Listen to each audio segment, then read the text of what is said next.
let's talk about two-wheelers and bikes in particular. It's been a particularly exciting day for Indian bike enthusiasts because two of the cult bike makers have come out with new offerings. One is Royal Enfield, and they're out with the Hunter 350cc bike.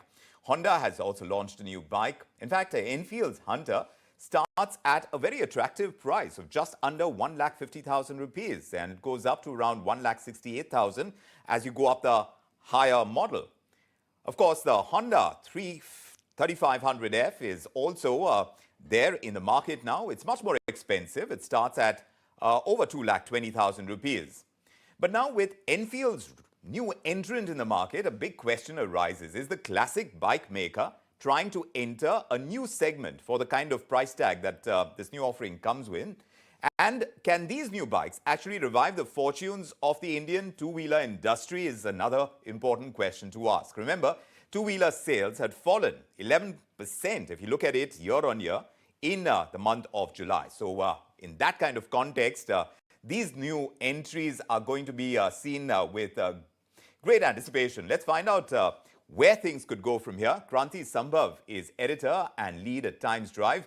Kranti, great to have you with us this evening. First, let me ask you about the Royal Enfield Hunter 350. It's apparently the lightest in the Royal Enfield stable. It has the retro vibe in its look, but it's supposed to be a much sportier ride. So with a price tag of 1.5 lakh rupees, how do you reckon it's going to do in the market for its parent company, Eicher Motors? Do you reckon it's going to have lots of takers, especially among those who want to move up from a 150 or a 160cc bike, especially for the kind of price it's available at?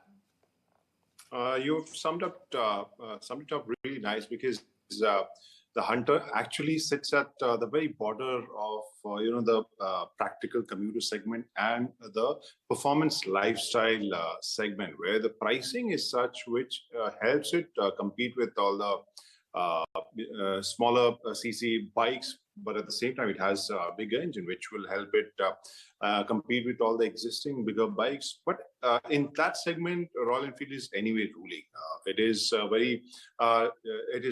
more or less dominating that segment. And even if Honda had tried, using CB350 or the 350 Highness to counter that, but at the same time, that segment is more or less all about the Royal Enfield. So what they've tried doing is, with this product, they've just tried amplifying the whole grip on the market with the help of a lighter, nimbler, and obviously inexpensive 350cc. And I think this is going to help them get new kind of buyers, because at the same time, what we see, Meteor and the new Classic, both and the Hunter, all three share the engine. The specs are very similar, but when you look at the pricing, it basically what you just mentioned, it will help it get customers who are at the borderline. They're not like hardcore enthusiasts, or they don't want to get into lifestyle biking per se, but they would definitely love to make some statement or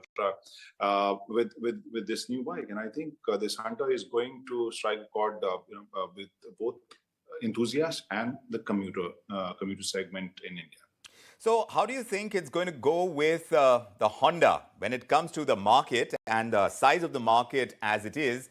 Do you think together they are going to expand that market segment because the lifestyle segment, as others within the entire universe of consumption, has taken a hit because of the pandemic? Now, as far as two-wheelers are concerned, they've taken a hit over a longer period of time. What are these two offerings and perhaps others within that universe also likely to do in times to come in the near future? If we juxtapose this with the car market, we've seen the way car market is moving.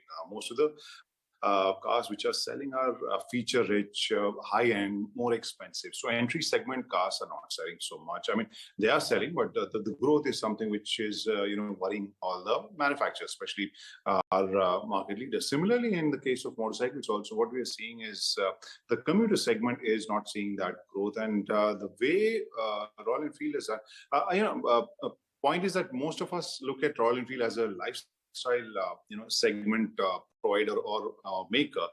Their whole positioning, their whole messaging, campaigning, it's all about biking and lifestyle. But when you look at the pricing strategy, it has kind of they have managed to get that kind of pricing, which will help the commuter segment as well. But having said that, I don't think this is going to impact the volume or the number which you're looking at as far as Indian market is concerned, because the numbers could be high. In 350cc, Royal Enfield is doing anyway. I mean, it's doing much better than anyone else. But at the same time, the volume, the numbers or the numbers which help the overall figures, it has to come from the mass market. And these two, if you talk about the 300F as well, the latest from Honda motorcycle, that is also very niche product, and I'm not sure if we can extend its impact on the volume. So number-wise, not sure, Yes. but definitely the volume will grow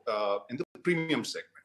So then, if it is the mass market, Kranti, among the many players, which is Hero, Honda, Royal Enfield, Bajaj, TVS, Suzuki even, who's ahead of the curve to take forward position in the next couple of years? And what is the strategy you believe that would work for them, for the ones who lead?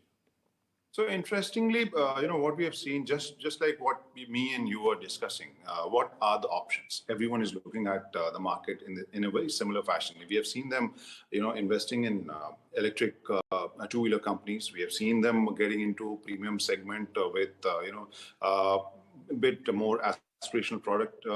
But at the same time, they are, in two minds whether they should compete with Hero or Bajaj for that matter. So Bajaj in itself, I mean, if you look at their portfolio, they have expanded and they've got different kind of products. Hero is working hard on expanding their reach and portfolio, because most of the bikes which we look at from Hero are from the commuter segment. And if we look at Yamaha, Suzuki, Honda, all of them are kind of working on different projects. What we believe, they're all working on commuter segment, they're all working on premium segment, but they're also looking at the electric vehicle market. So I personally feel that eventually what will happen, that the commuter segment might see a huge growth in the with electric vehicles, because we've seen the growth anyway, and customers who just want to use these two-wheelers for point A to point B, they might go for the electric vehicle, and the premium segment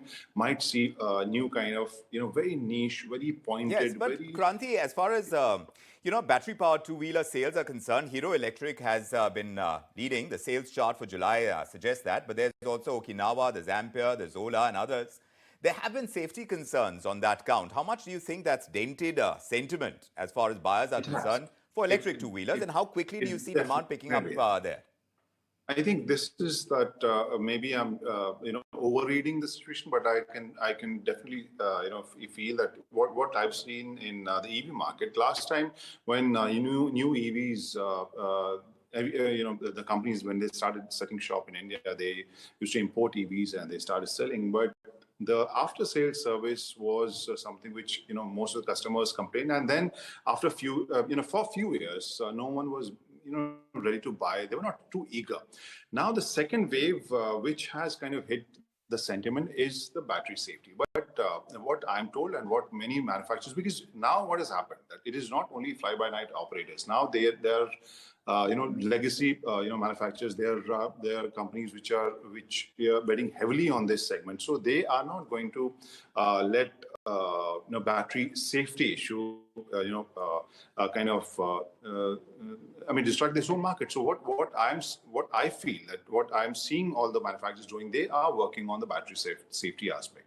They're working hard. They are trying to raise the industry norm, so that even if there's no checks and from government side, they want to make it look safer, so that the customers would come back. And I think they would, because most of the companies, as I told you, most of the established manufacturers now are into electric vehicles, and they cannot let these kind of incidents harm their brand image. So I'm hoping, there's a bit of hope also in this whole statement, that most of the manufacturers will act responsibly and they will work it out as far as battery safety aspect is concerned. Sure thing. The electric vehicle market is something that we are all watching with great hopefulness, and of course, we expect big things out of it to really spur the market, and that could perhaps, like many experts are suggesting, the next leg of growth for the automotive segment in India as a whole. And we'll wait for that to happen. But Kranti Sambhav, it's a pleasure chatting with you. Thanks very much for joining us tonight. Thank you so much.